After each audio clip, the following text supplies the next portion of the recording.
Hello students, और कैसे हैं आप। उम्मीद करता हूं कि मेरे सारे लेक्चर आप ध्यान से देख रहे होंगे और उन सवालों को भी आप प्रैक्टिस कर रहे होंगे जो मैंने आपको अभी कूलॉम्स लॉ टॉपिक पर डिस्कस किए थे। बहुत ही सेलेक्टेड सवाल है वो। अगर आप उनको सही से रिवाइज करते हो तो अपने सीबीएसई बोर्ड का जो पेपर आएगा आपके मार्च मंथ में, तो आप आसानी से सॉल्व कर दोगे। लेकिन बस केवल आपकी एक सही अप्रोच होनी चाहिए। और मैं कोशिश करता हूं कि अगर कोई भी कंसेप्ट वहां पर आ रहा है तो मैं जरूर डिस्कस करता हूं। यहां भी अब हम टॉपिक को बदलते हैं। अब हमारा टॉपिक चलेगा इलेक्ट्रिक फील्ड एंड पोटेंशियल, और उस टॉपिक की पहली प्रॉब्लम है, देखिएगा, calculate the electric field strength required to just support a water drop of mass 10 to the power minus kg and having a charge 1.6 10 to the power minus 19 coulomb. Concept ये है कि ये एक water drop है जिस पर charge आपको Q दिया हुआ है। अब इस वाटर ड्रॉप का कुछ मास भी है, तो वेट एक काम करेगा। और ध्यान रखिएगा, वेट एक वेक्टर क्वांटिटी है जिसका डायरेक्शन हमेशा वर्टिकली डाउनवर्ड होता है। और वेट की डेफिनेशन हमारे प्यारे बच्चों को अगर याद ना हो तो this simple gravitational force on the body is known as wait.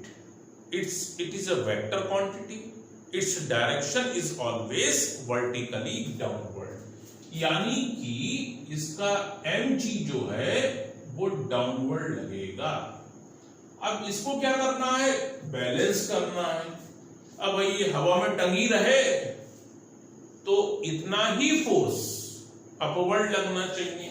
अब ये फोर्स कहां से लाओगे, मैंने कहा इतना ही फोर्स अपवर्ड लगना चाहिए। अब ये अपवर्ड फोर्स आप कहां से लाएंगे, इलेक्ट्रिक फील्ड से लाएंगे। वो कह रहा है calculate the electric field strength. ये कैसा चार्ज है, पॉजिटिव चार्ज है। अब आपको मालूम होना चाहिए कि अगर किसी पॉजिटिव चार्ज को किसी इलेक्ट्रिक फील्ड में रखेंगे तो उस पर लगने वाले इलेक्ट्रिक फोर्स का डायरेक्शन along द फील्ड होगा। आपकी फोर्स की रिक्वायरमेंट है अपवर्ड और चार्ज कैसा है, पॉजिटिव। तो आप जो फील्ड का यूज करेंगे उसका डायरेक्शन भी क्या होना चाहिए, अपवर्ड होना चाहिए। This is electric field. हो सकता है डायरेक्शन के बारे में पूछते। यहां एक पॉइंट और नोट करने की बात है, अगर ये नेगेटिव चार्ज होता तब भी इसका वेट डाउनवर्ड ही लगता, और इसे बैलेंस करने के लिए आपको फोर्स अपवर्ड ही चाहिए होता, तो आप इलेक्ट्रिक फील्ड डाउनवर्ड लगाते। क्यों? क्योंकि हम जानते हैं अगर कोई नेगेटिव चार्ज किसी इलेक्ट्रिक फील्ड में रखा जाएगा तो उस पर लगने वाला इलेक्ट्रिक फोर्स का डायरेक्शन इलेक्ट्रिक फील्ड के डायरेक्शन के ऑपोजिट होगा, और आपको फोर्स तो अपवर्ड ही चाहिए। और चार्ज अगर मान लिए नेगेटिव है, इस क्वेश्चन में नहीं है, समझा रहा हूं, तो चार्ज नेगेटिव है तो आप फील्ड को डाउनवर्ड लगाइए। फिलहाल ये लगा दिया तो आपके पास आएगा F is equal to mg, force upward mg downward. अगर ये वैल्यू में बराबर है तो नेट फोर्स क्या हो जाएगा, 0। अगर आप बहुत ही वेक्टर के शौकीन हैं तो F plus mg is equal to 0, ये नेट फोर्स हुआ। और ये तभी बराबर 0 आएगा जब ये दोनों फोर्स इक्वल हो और डायरेक्शन क्या हो, ऑपोजिट हो। F को क्या लिख सकते हो, अब हमें फिर एक फार्मूला याद होना चाहिए। अगर कोई Q चार्ज किसी इलेक्ट्रिक फील्ड E में रखा जाए तो उस पर लगने वाले फोर्स की वैल्यू क्या होती है, Q इंटू E। तो F को क्या लिख दिया मैंने, Q into E is equal to mg। E की वैल्यू कितनी आ गई, mg अपॉन q। m कितना है 10 की पावर -7, g कितना होता है 9.8, q कितना दिया है 1.6 into 10 to the power -19। E की वैल्यू जो भी आएगी न्यूटन अपॉन कूलम में आएगी। इतना मेरे ख्याल से कैलकुलेट आप कर सकते हो। इस कैलकुलेशन को कर लोगे तो इलेक्ट्रिक फील्ड आ जाएगी। हो सकता है डायरेक्शन पूछता, तो इतनी फील्ड आप कैसे लगाएंगे, डायरेक्शन ऑफ E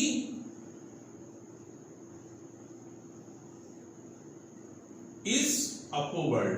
अपवर्ड क्यों लिया, क्योंकि Q पॉजिटिव है। अगर ये Q नेगेटिव होता तो वैल्यू तो ऐसे ही निकालते, लेकिन डायरेक्शन ऑफ E क्या हो जाता, डाउनवर्ड हो जाता। तो ये रहा आपके सामने क्वेश्चन और इसका सॉल्यूशन। इस कैलकुलेशन को कर लेना भाई, क्योंकि कैलकुलेशन आपको करनी है। अब यहां पर मैं कैलकुलेशन करूंगा तो थोड़ा टाइम लगेगा, मगर फिर भी आप कर सकते हो। 9.8 अपॉन 1.6 इसे आप डिवाइड कर सकते हो। मेरे ख्याल से ये 5 और 6 पॉइंट समथिंग आएगा, और 10 टू दी पावर ये हो जाएगी आपकी +19 माइनस का 7। तो 19 और 7 की अगर हम बात करें तो कुछ 12 समथिंग आएगी, उसे आप कर सकते हैं। फिलहाल हम नेक्स्ट क्वेश्चन की तरफ बढ़ते हैं, उसको देखिए।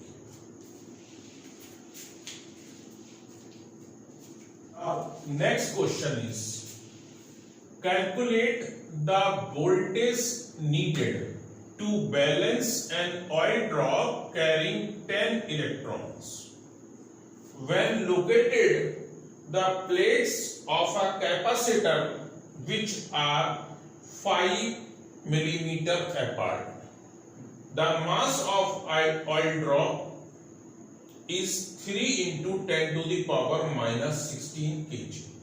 Take G is equal to 10 meter per second square, और आंसर is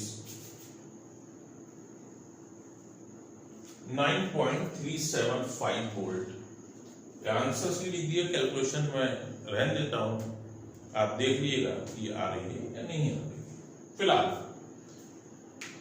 यहां पर एक ऑयल ड्रॉप है जिसपे 10 इलेक्ट्रॉन है, तो नंबर ऑफ इलेक्ट्रॉन को n लिख रहा हूं, वो 10 है। इस पे Q, अब Q कितना होगा, नेगेटिव होगा, जो भी होगा Ne, वैल्यू तो Ne होगा, लेकिन नेचर में कैसा होगा, नेगेटिव होगा। नेगेटिव यहां ना लिखकर मैं यहां लिख देता हूं। अब ये ऑयल ड्रॉप इलेक्ट्रॉन के एक्सिस में, इलेक्ट्रॉन एक्सिस में है तो नेगेटिव चार्ज होगा, लेकिन वेट इसका वही बात, क्या काम करेगा, वर्टिकल डाउनवर्ड। आपको ये क्या करना है, बैलेंस करना है। वो भी आपको कैपेसिटर दिए गए।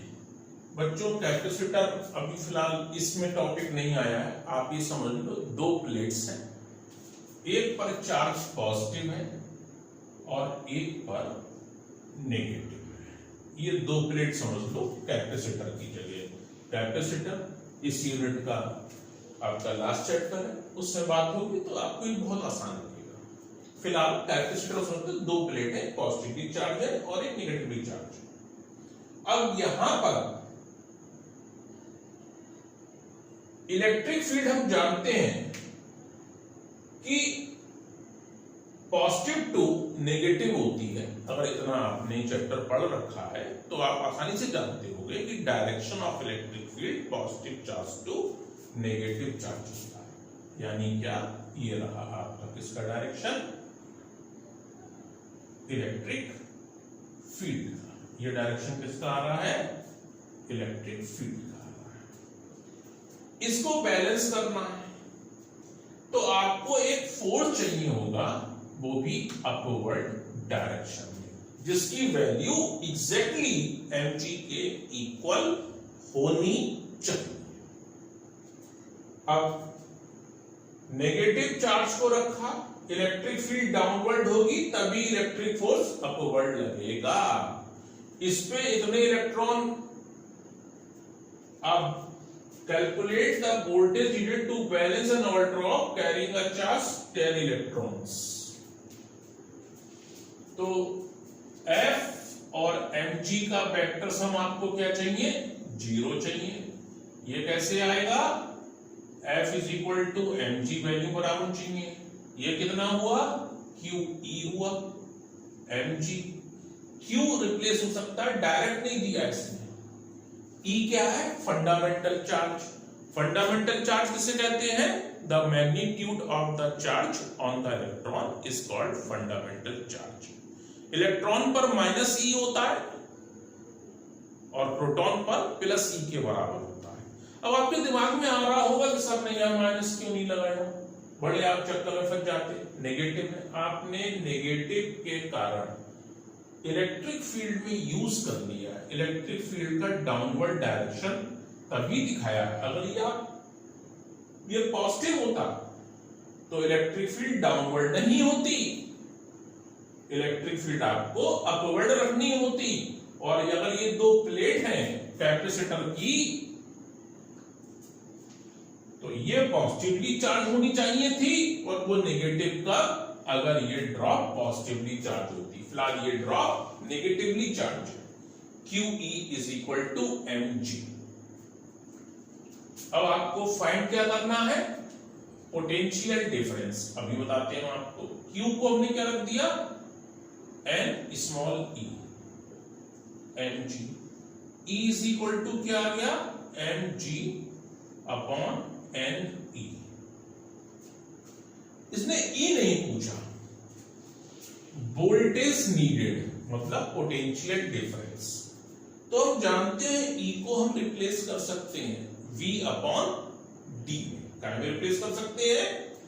V upon D। Potential difference, voltage का मतलब potential difference upon separation D। इन दोनों प्लेट के बीच पोटेंशियल डिफरेंस कितना होगा? V। कैसे निकालोगे? E इंटू डी से निकाल सकते हो। E is equal to V upon d. ये आया mg अपॉन ne। V बराबर आ गया mg d अपॉन ne। अब ध्यान दिया जाए, क्या ध्यान देने की बात है? ऐसा ही यूनिट में चलाओगे ना ये सारे, तभी ये वोल्ट में आएगा। गलती मत कर देना, ये गलती होती है इसलिए मैं आपसे कह रहा हूं m kg में, g मीटर पर सेकंड स्क्वायर में, d मीटर में, n एक नंबर है और e कूलम में। अब m कितना है भाई? 3 into 10 to the power minus 60। g कितना कहा उसने? 10 मीटर पर सेकंड स्क्वायर। d देखिएगा ध्यान से, मिलीमीटर में है, गलती मत करिएगा, इसे मीटर में ही रखना होगा। तो मिलीमीटर को आप 10 की पावर माइनस 3 से मल्टीप्लाई कर दिए, आपके पास मीटर में आ जाएगा। n कितने हैं? नंबर ऑफ इलेक्ट्रॉन कितने? 10। ये फंडामेंटल चार्ज, ये वैल्यू रटी होना चाहिए। 1.6 10 to the power minus 19। 1.6 10 to the power minus 19 और आंसर आपका आएगा वोल्ट में। आप कैलकुलेशन कर लीजिएगा, अगर कोई कैलकुलेशन में मिस्टेक हो तो उसे इग्नोर कर दिएगा। फंडामेंटल में मिस्टेक नहीं है। कभी कभी मेरे कैलकुलेशन करने पर कैलकुलेटर हाथ में नहीं है और कोई टोकने वाला भी नहीं है। आप ही लोग होते हो जो बताते हो सर यहाँ पे आपने थोड़ी सी कैलकुलेशन मिस्टेक कर दी है। फिलहाल यहाँ पर आप देख लीजिएगा आंसर क्या आना चाहिए, 9.375 वोल्ट। बस आप लोग ऐसा मत करिएगा कि डायरेक्ट आंसर लिख दें, आप अपने लेवल पर कैलकुलेशन जरूर करिएगा।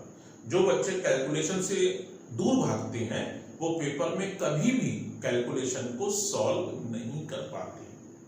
मेरी बात ध्यान रखिएगा, जो भी बच्चे कैलकुलेशन से दूर भागते हैं वो बोर्ड के पेपर में सही आंसर नहीं निकाल पाते। यानी more than 90% students they can't solve a simple simplification in the board examination paper. The reason behind that, मतलब क्या रीजन है? तो रीजन ये है कि कुछ चीजें हैं, शर्माइएगा मत, अगर कभी आपको लगता है कि ये चीज ठीक नहीं है तो मेरी आपसे रिक्वेस्ट है या एडवाइस है कि इसको आप थोड़ी सी प्रैक्टिस करके ठीक कर सकते हैं। जैसे √3 की वैल्यू रटी होती है 1.732। अब इसको फाइंड कैसे करते हैं तो आप प्रैक्टिस कर लिए। अगर आपको दिक्कत होती है 1 से लेकर 50 तक, अगर आप डेसिमल के 4 प्लेस का स्क्वायर रूट निकालना जानते हैं तो शायद कैलकुलेशन आपकी बोर्ड के पेपर में बहुत आसान रहेगी। लेकिन मेरा अपना एक्सपीरियंस है कि बहुत से बच्चे, चूंकि रूट कभी कभी इस्तेमाल होता है स्क्वायर रूट, तो वो स्क्वायर रूट भूल जाते हैं, जिसको आप चाहें तो इंप्रूव कर सकते हैं। फिलहाल आपके सामने रहा ये आंसर। और अब हम बढ़ते हैं नेक्स्ट प्रॉब्लम पर। नेक्स्ट प्रॉब्लम देखिए, क्वेश्चन है आपका 2 point charges of +16 microcoulomb and -19 microcoulomb are placed 8 centimeter apart in air. Determine the position of the point at which the resultant field यानी resultant electric field is 0. अब आप देखिए कि यहां पर दो चार्ज है, एक +16 माइक्रोकूलम है और एक -9 माइक्रोकूलम। उनके बीच का डिस्टेंस है 8 सेंटीमीटर। फिलहाल हम यहां पर R लिख लेते हैं और मैं लिख देता हूं R का मतलब 8 सेंटीमीटर। अब ऐसी लोकेशन इस लाइन पर चाहिए जहां पर electric field, net electric field intensity कितनी हो, 0 हो। तो दो चार्ज है, दोनों के कारण इलेक्ट्रिक फील्ड होगी, उनका वेक्टर सम आपको 0 चाहिए। तो भाई दो वेक्टर का वेक्टर सम 0 तभी पॉसिबल है जब वैल्यू इक्वल हो, यानी मैग्नीट्यूड इक्वल हो और डायरेक्शन ऑपोजिट हो। अब हमें पता होना चाहिए कि किसी भी पॉजिटिव चार्ज के कारण, सोर्स चार्ज, किसी भी पॉजिटिव सोर्स चार्ज के कारण electric field away from the positive charge होती है, और किसी भी नेगेटिव सोर्स चार्ज के कारण इलेक्ट्रिक फील्ड का direction towards negative source charge होता है। तो इस हिसाब से 16 माइक्रोकूलम पॉजिटिव है तो अवे फ्रॉम होगा इससे, और -9 माइक्रोकूलम के कारण टूवर्ड्स होगा।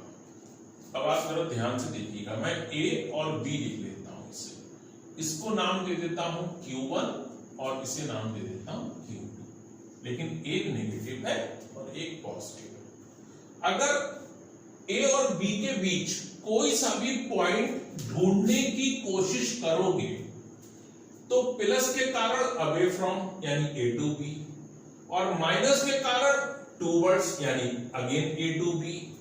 दो वेक्टर्स एक ही डायरेक्शन में हो तो वो आपको 0 रिजल्ट नहीं दे सकते। यानी A और B के बीच आपको ऐसा कोई जगह, कोई लोकेशन नहीं मिलेगी जहां पर नेट इलेक्ट्रिक फील्ड इंटेंसिटी 0 हो। तब आप क्या करेंगे, चलिए ए बी से आउटसाइड देखें, लाइन तो उसी पर रहेंगे, लेकिन यहां पर देखें तो अगर आप लेफ्ट साइड वाले पोर्शन में देखें, कोई P आपने दिमाग में मान ले, तो Q1 के कारण अवे फ्रॉम ये है, ये Q1 है। मैं थोड़ा सा यहां लिख देता हूं ताकि आपको समझने में दिक्कत ना हो। Q1 यानी पॉजिटिव के कारण अवे फ्रॉम, इसके कारण टूवर्ड्स। हाँ, यहां पर आपको ऑपोजिट मिल सकती है। यहां पर देखिए, अगर पॉइंट यहां होता तो पॉजिटिव के कारण अवे फ्रॉम और नेगेटिव के कारण टूवर्ड्स, यहां भी मिल सकती हैं। तो आपको लेफ्ट वाली साइड में, लेफ्ट में ये हुआ या राइट वाली साइड में कौन सी लोकेशन आपको यहां पर रखनी चाहिए, तो अपोजिट तो मिल गई, लेकिन एक चीज और चाहिए, वैल्यू बराबर हो। अब दोनों चार्ज सेम तो है नहीं, एक कम है वैल्यू में, एक ज्यादा है, तो कम वाले के पास में रहोगे तभी कुछ फोर्स की वैल्यू ज्यादा मिलेगी, और बड़ी वाली वैल्यू से, बड़े वाले चार्ज की वैल्यू से दूर रहोगे तो आप बैलेंस कर पाओगे फोर्स को, यानी फोर्स आपको इक्वल तभी मिल सकते हैं जब ग्रेटर मैग्नीट्यूड से आप दूर रहें और स्मॉलर मैग्नीट्यूड के पास में रहें। यानी आपके हिसाब से जो लोकेशन होना चाहिए वो इधर होना चाहिए। फिर सुन लो, इधर क्यों नहीं लिए हमने, ऑपोजिट आ रहे थे लेकिन आप ग्रेटर मैग्नीट्यूड के पास थे, ये फोर्स ज्यादा लगाएगा, छोटी वैल्यू से बहुत दूर थे, ये फोर्स कम लगाएगा, या इसके कारण इलेक्ट्रिक फील्ड कम होगी, इससे ज्यादा होगी तो बैलेंस तब भी नहीं होगा, जीरो तब भी नहीं होगी। तो बेटर वे है छोटी वैल्यू के आप पास में रहें और बड़ी वैल्यू से दूर। अपोजिट तो मिल ही रही थी कंडीशन, लेकिन वैल्यू भी बराबर करनी थी इलेक्ट्रिक फील्ड की, तो आप बड़े मैग्नीट्यूड से दूर हो गए और छोटे वाले के पास है, ये करेक्ट लोकेशन आपकी होगी। ये P मान लिया, जो कि मान लिए यहां से x डिस्टेंस पर कितनी है, A से x पर है, तो Q1 के कारण में इलेक्ट्रिक फील्ड यहां अगर मेंशन करना चाहूं तो दिस इज E1। बोले सर ये कैसे करते हैं, ये पॉजिटिव है, P पर फील्ड का डायरेक्शन क्या होगा, अवे फ्रॉम। E2 कितना होगा, ये नेगेटिव है, अब अगर आप डिस्टेंस लिखना चाहें रेस्ट, तो रेस्ट आ जाएगा आपके पास x प्लस आर। कितना आएगा, x प्लस आर बताइए, बाद में रखेंगे।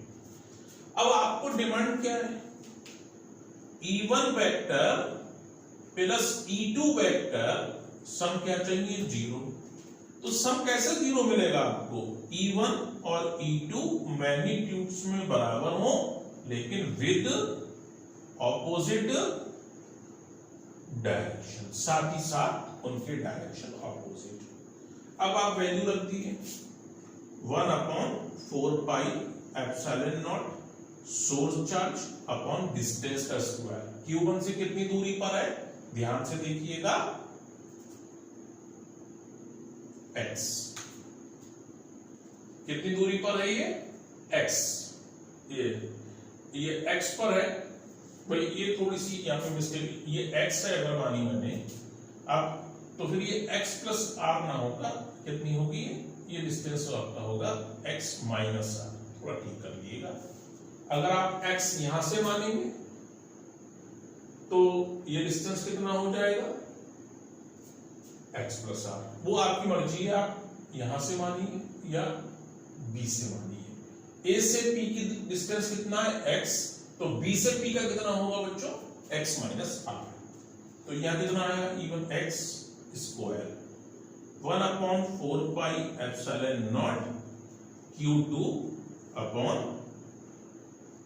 x माइनस आर का होल स्क्वायर। अब इसे आप थोड़ा सॉल्व करिए, कांस्टेंट कर दिया तो कितना आया, Q1 upon x square Q2 upon x minus r का होल स्क्वायर। अब जरा वैल्यू रख दीजिए, अगर आप वैल्यू रखेंगे Q1 कितना है 16 और माइक्रो में है 10 की power minus 6 upon x square, और Q2 कितना है 9 10 की power minus 6 x minus r का होल स्क्वायर। अब क्या क्या कट गया वो आप देख लीजिए, 16 upon x square 9 upon x minus r whole square, square root कर दिए 4 upon x 3 upon x minus r, तो कितना आएगा 4x minus 4r 3x, x is equal to इधर गया कितना आया 4r, r कितना था आपके पास 8 सेंटीमीटर, तो ये 8 सेंटीमीटर दिया, x कितना आया 48 सेंटीमीटर। अब आप देखिए तो आंसर लिखने का तरीका क्या हो सकता है?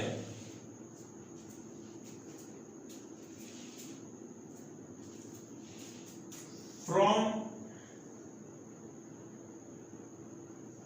16 माइक्रोकूलम, डिस्टेंस इज x, कितना है? 48 सेंटीमीटर,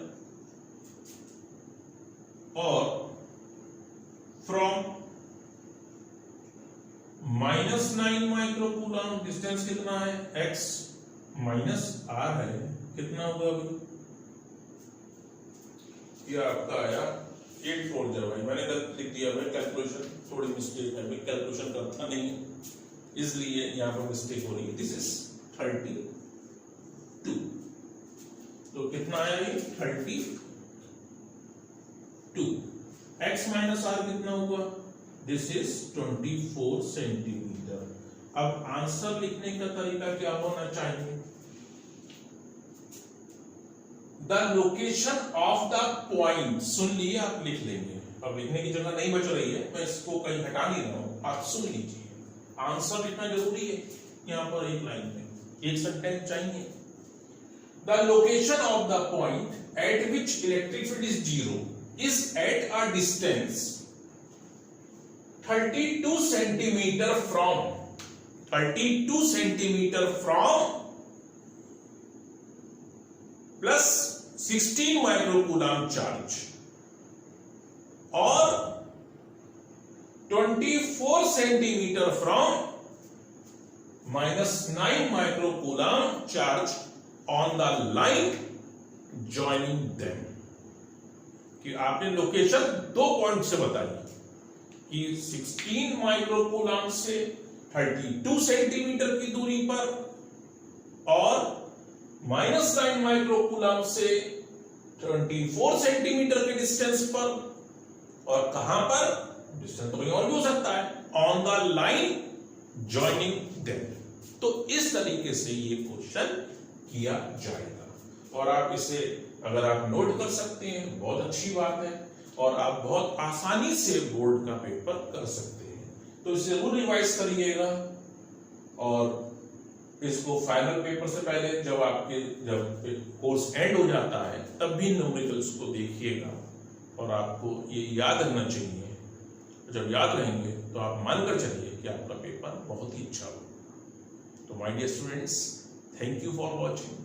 अगर आपने अभी तक सब्सक्राइब नहीं किया है मेरा चैनल, सब्सक्राइब करिए, क्योंकि आपकी ही डिमांड पर मैं अपने लेक्चर बनाता हूं और कोशिश करता हूं कि आपको अच्छे से अच्छा समझ में आए।